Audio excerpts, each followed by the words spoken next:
అమ్ములు ఎందుకు కలిగినావు నువ్వు? ఎందుకు కలిగినావు?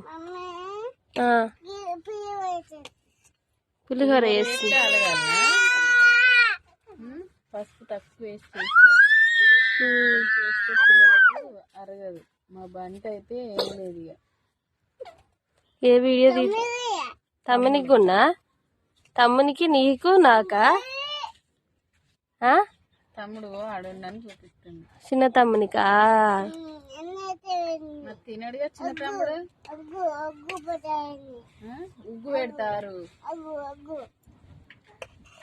ఉగ్గు పెడతారంట, పులిహోర తినడంట. ఉగ్గు పెడతారా? నువ్వు తిన్నావా మరి చిన్నప్పుడు ఉగ్గు? కోడిగుడ్డు తిన్నావా? మరి తమ్మునికి ఎందుకు ఉగ్గు పెట్టాలి నువ్వు గుడ్డు తింటే?